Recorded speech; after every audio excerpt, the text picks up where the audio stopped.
Everyone's business sucks, at least a little bit in certain ways, right?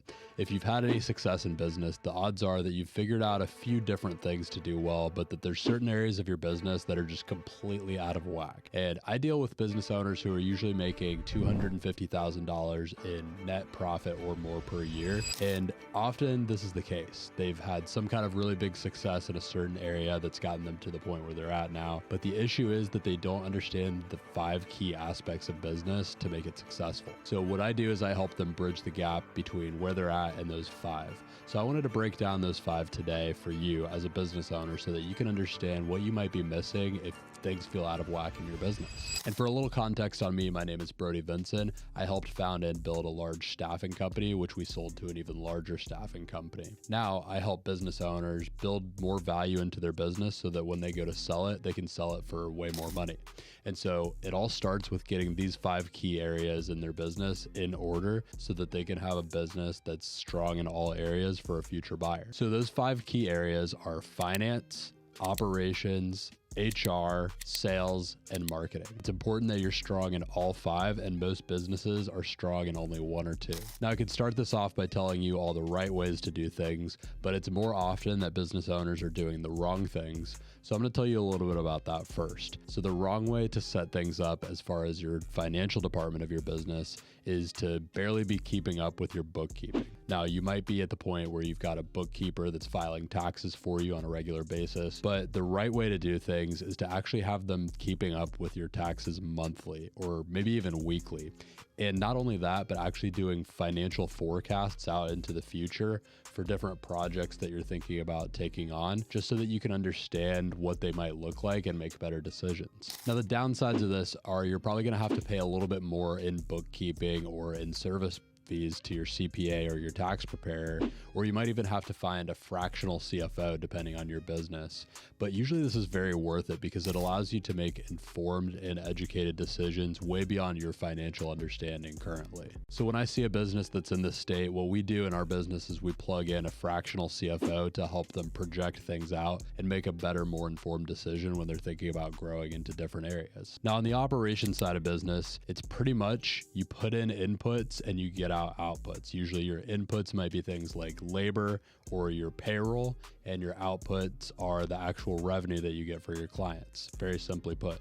Now, the wrong way to do things is for you to have more expensive inputs than all the competitors in your industry and less productive outputs. So maybe more expensive payroll and lower prices. Now, a lot of business owners get this wrong because they just don't understand their industry and they don't understand the options that are available to them out there. Now, for example, I talked to a business owner recently whose labor was costing them a way bigger percentage of their revenue than was standard for their industry. So that means very expensive inputs for the same outputs, which is not a great way to grow. Now, the other wrong way to do operations in your business is for you to have no idea how satisfied your customers are. If you really want to do it wrong, you should collect absolutely no data about how satisfied your customers are with the delivery of your service. And you should never do any kind of follow-up whatsoever if you do collect any of that data. Now, of course, the right way to do operations looks a lot different. The right way to do operations is that you should understand how to implement technology and people in a better way to reduce the cost of your inputs. In today's market, that very honestly may look like installing virtual assistants to reduce your labor cost or finding technology to supplement what your labor force is doing for a much less expensive cost. So what we do in my company is we might find technologies that are being used in your industry that you're just not aware of yet and help you implement those and get yourself to the point where your labor is not killing you on your margins. Now, on the other side, if you actually want to understand how you're doing on your service delivery in your business, you should be collecting as much customer data as possible. Now, the right way to do this is using AI to actually automate that collection. So for example, you might have an automated text go out every time someone comes into your business and actually gets the service. The example I like to use is with something like a barbershop where you're seeing a lot of customers every day. It would make sense for them to potentially get a text after every time they come in and just say, hey, how do we do? 4 out of 5 stars, something like that, something simple. And then from there, if they say that you did a good job, then you might as well try to collect a review or a testimonial each time, because that's how people make purchasing decisions. That means someone's going to go online and they're going to see that you have way more reviews than anyone else in the area, and they're going to choose you because of that. And then you're going to be able to raise your prices. Then you're going to use that extra profit to grow your business even more. Now, on the HR side of things, usually things are really out of whack. Most business owners I talk to just cannot seem to get this figured out. And it's very common for me to talk to someone and hear about all of these mistakes that they've made in hiring, but they have no idea how to actually fix it. So the wrong way to do things is to have no understanding whatsoever of what kind of qualities you need to look for when you actually hire someone into your business. Now, on top of this, if you want bonus points and you really, really want to do it wrong, you should also spend tons and tons of money on recruiting fees and lead generation and ads to find all these people that are ultimately not going to work out as hires in your business. So the best way you can actually do this is by understanding the qualities that you're looking for and actually writing them down and systematizing them. So what we do is we actually help clients build systematized training manuals and employee handbooks so that they can not only know what to look for in the right people that they're trying to hire, but they can actually teach their management to look for those people in the same way that they would, and not fall into the same traps and make the same mistakes that they've made in the past and had hires not work out. Now, the other right way to do this is to have an automated system, the same way that you would have an automated system for someone coming in as a customer or for your marketing funnel. You want to have an actual automated funnel for your HR and your hiring process where people come in as a potential hire and they get a lot of touch points and get guided through the journey of getting hired. This helps you just do things at scale. And if you wanted to grow fast, you would need to be able to hire quickly and efficiently. And you would need to have a lot of people coming through the hiring system very fast, faster than you could do manually on your own. Now, getting into the sales side of things, this is usually one of the most difficult things for any business owner to hand off. Making sales and actually converting customers is one of the most complex things and usually something very difficult to teach. The wrong way to do this is to have no documented understanding of how you actually close a customer. When you're taking someone from a prospect to a customer, there's generally a process that you've learned over trial and error to actually take them from lead to customer and to actually get them to spend money with you as a business. If you want to do it right, you ultimately have to make these things into a process that you can easily teach to more and more people so that you can scale your sales up and move beyond just yourself. Now, the other mistake that I usually see people make is they have no pipeline to actually nurture people along. They have no actual system for collecting their leads and actually taking them through the customer buying process. And so if you don't understand this, usually you're going to have a bunch of people come in and just fall off because you just struggle to keep up with all of it.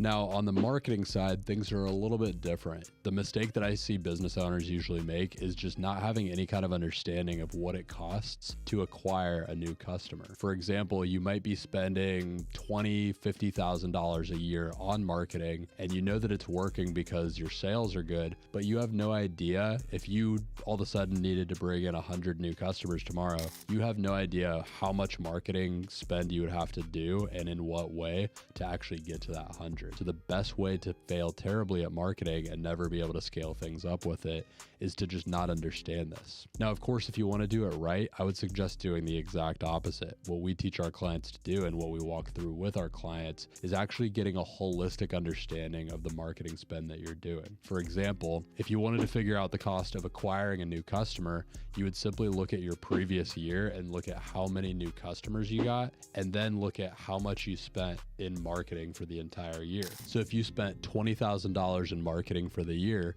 and you got 100 new customers that year, you would then know that it costs you $200 to acquire a customer. And you could do even better if you break this down into the different marketing channels that you have. Now, that can get a little bit complex, but you will find a lot of value. For example, maybe you have two different things that you spend marketing dollars on at $10,000 a piece, and one of them got you 25 of the customers, but the other one got you 75% of the customers. Now, in that case, if you had $10,000 bringing you 25 customers and the other $10,000 bringing you 75 of the customers, the marketing channel that you spent $10,000 on over here to get the 25 would actually be costing you $400 to acquire each customer, whereas the other one that got you the 75 customers would only be costing you about $133 per customer. Now, the reason that's valuable is if you were doing things right, you would probably start to spend more on the one getting you the 75 customers because it would cost you less to acquire each customer. Now, the other half of understanding this is understanding the lifetime value of having those customers. Now, you find this out by looking at what each customer spends during the entire course of being a customer on average. Now, the way to do this is to take whatever payment processor you're using and to actually break it out by customer and look at the average of what each customer spends over the course of the whole time that they're doing business with you. Now, if you're making $500 per customer this way, that all sounds great until you start thinking about the two marketing channels that we talked about. On this side, where you're paying $400 to acquire each customer, there's only $100 left over in profit and probably even less after some more of your overhead costs. Now, on this side, you had about $370 left over after paying $133 to acquire them. So that profit is going to go a much longer way. You can do a lot more with that, and you can actually grow your business in a healthy and sustainable way if you understand these numbers. Now, of course, it sounds like a lot of work to learn all of that, and it can be. So what we recommend for our customers is actually getting your CPA or whoever's doing your taxes to do this for you. Have them break out your different marketing expenses a little bit more specifically than just marketing for the year, because this doesn't really tell you anything. Now, if this sounds like you and you're lacking in one of these key 5 areas in your business, I'd love to talk and just figure out where we could help you out, whether it means pointing you in the right direction or actually helping you with one of our in-house experts. Book a call in the link in the description below, and I'll give you a complimentary consultation on where you might want to go as your next step in your business to get your 5 key areas in order so that you have a business that runs itself well and grows fast. And if you have a specific solution in mind and you're just lacking the resources or the people to bring it to fruition after watching this video, feel free to find me on Instagram too at brodyvinson.io and just shoot me a message on what area you're looking to grow into or fix in your business, and I could probably help you get there. Thanks for tuning in. Subscribe if you got some value from this video, and I look forward to seeing you in the next one. Happy value building.